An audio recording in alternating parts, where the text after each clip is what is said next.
Let's turn to Joe Biden. Joe Biden did a town hall with CNN last night, trying to sell the infrastructure package on a national stage. It was with Don Lemon, so that's a choice. Biden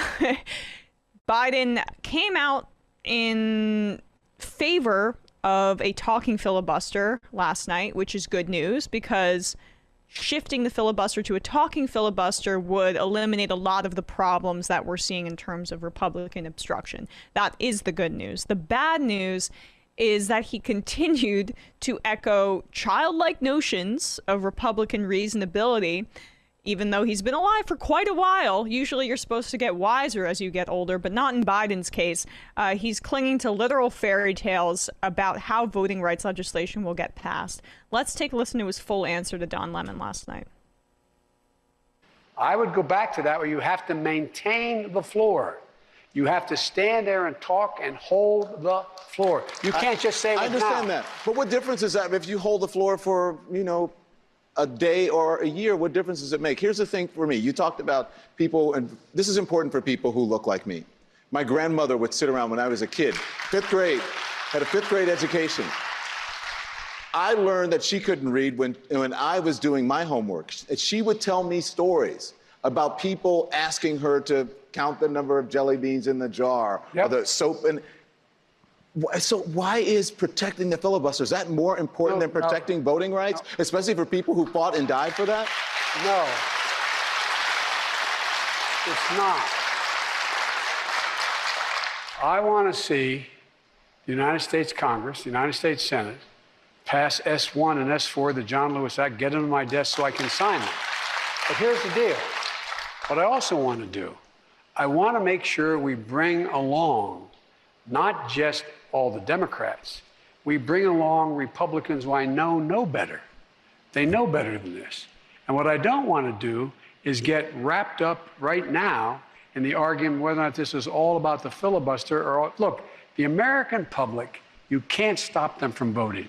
You tried last time. More people voted last time than any time in American history in the middle of the worst pandemic in American history. More people did. And they showed up. They're going to show up again.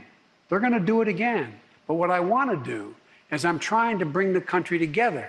And I don't want the debate to only be about whether or not we have a filibuster or exceptions to the filibuster or going back to the way the filibuster had to be used before. But isn't that the only way you're going to get it done right now? No, I don't believe that. I think we can get it done. If you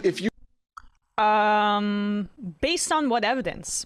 Based on what evidence do you think that you're going to be able to get it done with Republican votes? Because, as I said at the beginning of the show, they are, despite long negotiations about this bipartisan infrastructure package, which most of the money comes from unused money anyway, they're already blocking debate on that, and that hangs in the balance, let alone a voting rights bill that would curb these statewide efforts to suppress the vote and make them more successful electorally, because one party chooses to, through means that are completely unethical and cruel and racist, to make sure that they win elections. And the other party's like, I don't know if I'm that interested in that, which is why Joe Biden is the president and why Biden is the leader of that party. I mean, like, the idea that Republicans know better and that he thinks he can bring Republicans along, he has no evidence for that. And then when Don Lemon basically talks, well, that's the conversation it's about the filibuster. You have to make that the conversation. Biden's like, I don't think we do. On what planet? On what planet? This was a collaborationist statement from Joe Biden. He's collaborating with the Republicans in the statement of people will vote. What a Democrat is telling you when they say, well, people are going to vote anyway, is that we don't care if the shape of the electorate gets shaped in, say, more upwardly mobile, higher income directions, which is what voting restrictions do. They hurt people with lower incomes. That's why Republicans love to do it, and that's why Democrats apparently are ambivalent about it as long as they get enough people to turn out from the suburbs. Well, that's true, but of course it's short-sighted in the way that they're looking at it, because much like their courting of these suburban voters is short-sighted, they are interested in short-term success for themselves, but in the long term, they have to build a working class coalition. They cannot continue to skate along on anti-Trump resentment from upper class to upper middle class suburbanites. But they care mostly about the amount of money that's coming into their coffers from those specific donors. Eventually, people are going to get less outraged and they're going to turn to alternatives. They're not going to have a hold of the professional managerial class, to use an overused phrase, forever, unless they broaden their coalition. So a lot of what it is arrogance. You're right. So I am encouraged by the talking filibuster element, but mostly discouraged by the rest of that answer, because once again, you can't defeat your opponent. One, if you don't consider them your opponent. It's like the Steelers and the Packers playing, and the Steelers are like, I kind of like a lot of these Packers players. I kind of think they're not trying to actually hit me. Yeah. Get it done. We're buddies. Else is malarkey. Yeah. You have to identify your opponent so you can defeat your opponent. And Biden doesn't even see them as an opponent. So, wakey, at least he's on board with, all right, we won't fully eliminate the filibuster.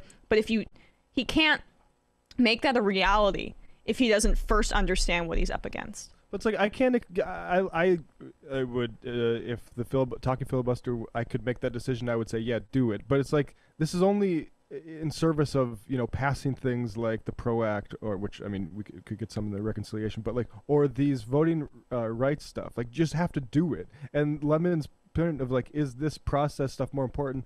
And he goes into all this stuff about how he believes in the process. It's like, nobody else does, Joe.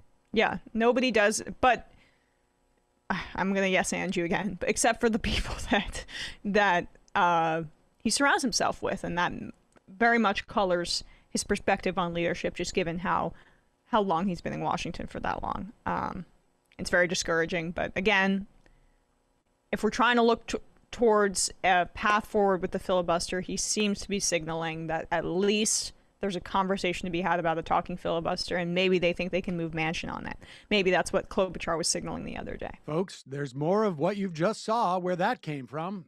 That's if you hit the subscribe and like button. Thank you. Really, thank you.